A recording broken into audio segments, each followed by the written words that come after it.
that's covered 10,000 kilometers. Engine characteristics.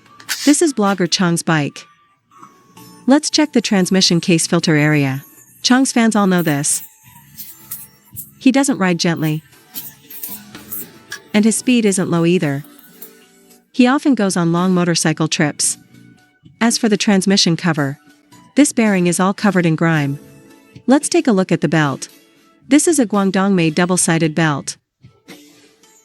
Looking at it like this, there's no problem. There's definitely dust inside the transmission case. The clutch area is also pretty dirty.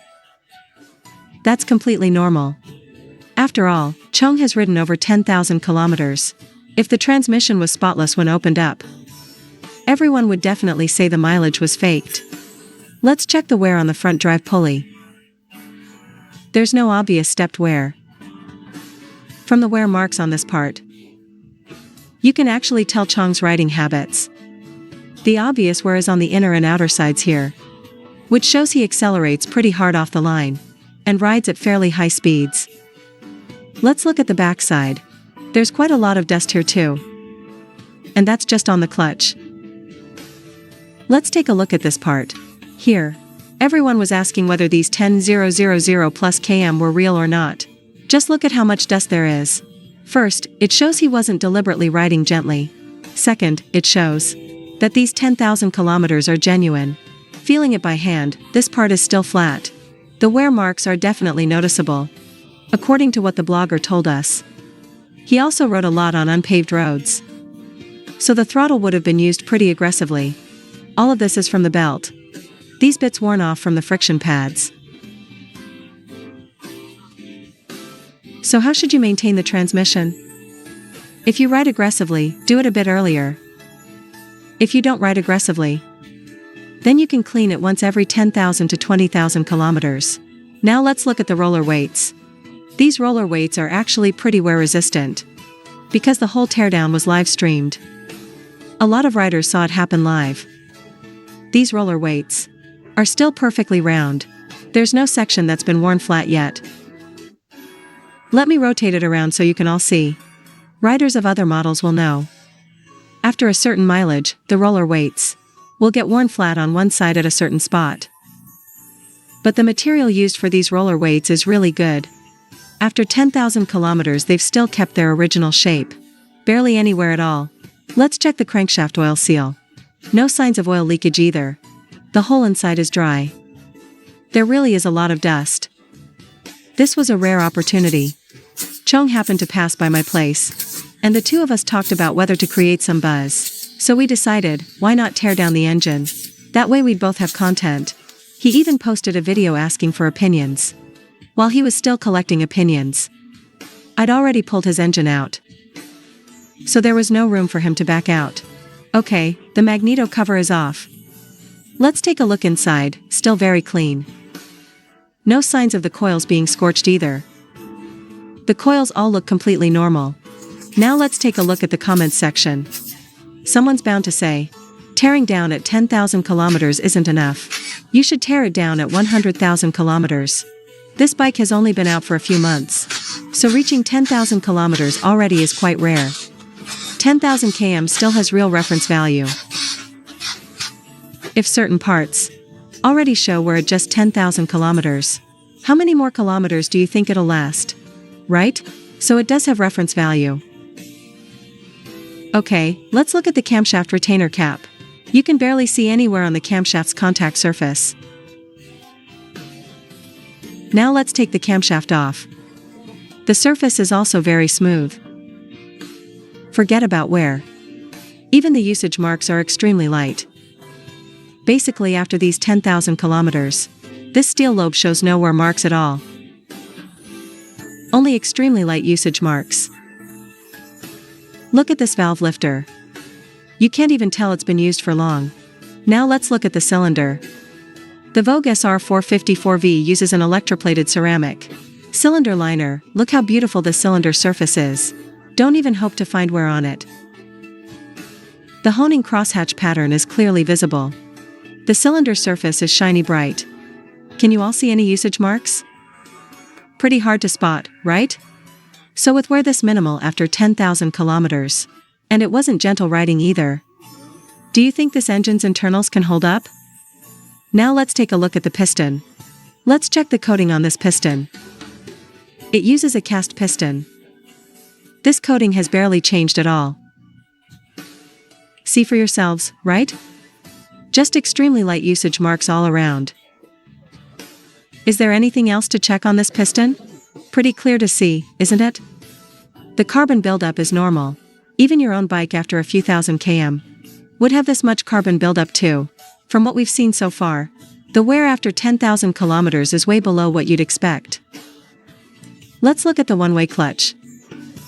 Again, just usage marks, no actual wear.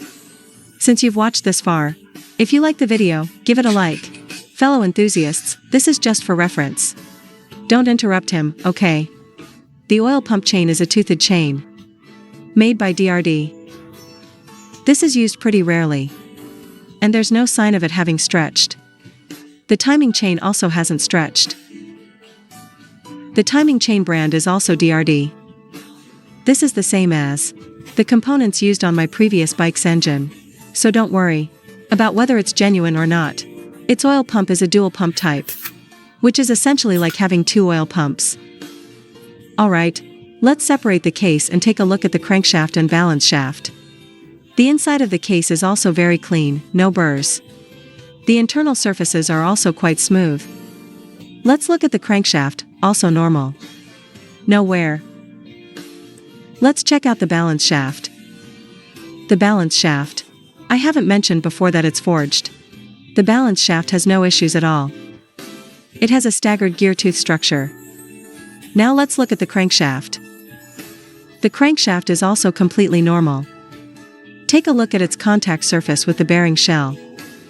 It's also extremely smooth. There aren't even any usage marks. Next, let's look at the connecting rod bearing on cylinder 1. Looking at this, it's also just normal usage marks. Let me explain why this shot looks a bit off angle. Because Chong was live streaming at the time, we tore down this bearing shell live the whole way through. We had to angle it toward his camera.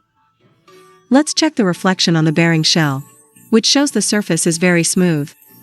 Bearing shells tend to show usage marks a bit more clearly.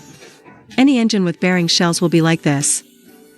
The bearing shell surface has an extra coating, which is fairly soft, which means once you install the engine, even after starting it for just a little while, the marks on it will already be quite visible.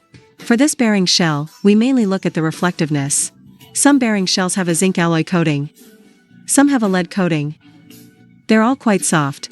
You can even rub it off with your finger after a while. Which is why the first 100 kilometers break-in period is especially important. If your bike uses bearing shells, which is basically true for all big displacement bikes, you really need to pay attention during the first 100 kilometers break-in. Take a look at this connecting rod bearing too, also shiny bright. You really can't tell it's been used at all. Now let's take apart the connecting rod on cylinder 2. Okay, take a look everyone. The reflection is completely normal, which shows it's also smooth. The marks on it are also just normal usage marks. That's the teardown done. But we can't just let Chong fly home without his bike. We still need to put his engine back together. As for the wear condition of this engine, you should already understand it after watching the video. So I won't bother summarizing. The wear is really, really minimal. Barely visible at all. And keep in mind this bike did 10,000 kilometers of touring. And the riding was fairly aggressive too. Especially this cylinder. Take a look everyone. Where are the usage marks? There's only normal carbon buildup. Alright, let's start reassembling.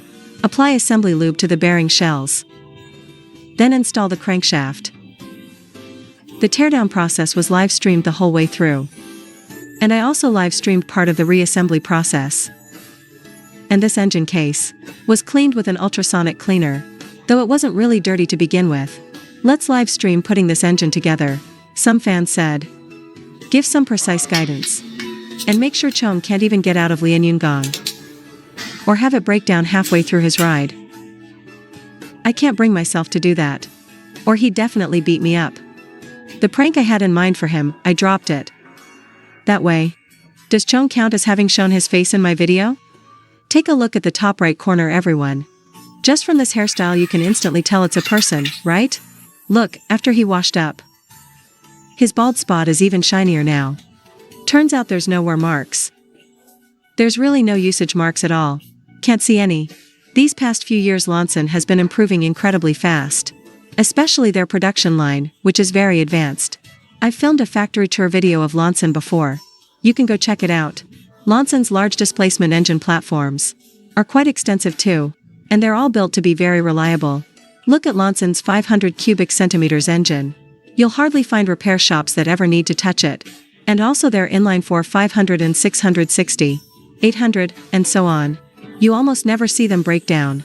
And this engine here is surely the same. The wear amount after these 10,000 kilometers. You've all seen it for yourselves. Alright, let's lift the engine back in.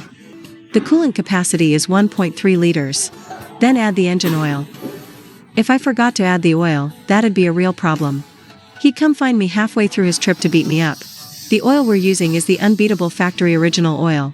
This is specially formulated for the SR series. It's fully synthetic. And it's manufactured by Shell. This oil stability is also very good. So the engine's been torn down, and now it's back together. Let's start the bike so you can all hear how it sounds. Listen to it first, then we'll rev it.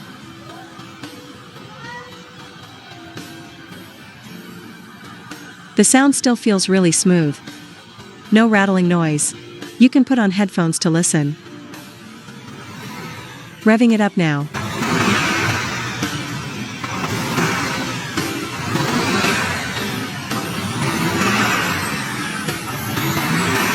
And finally, confirmation from Chong himself, letting me know this bike can hit a top speed of 161 km/h.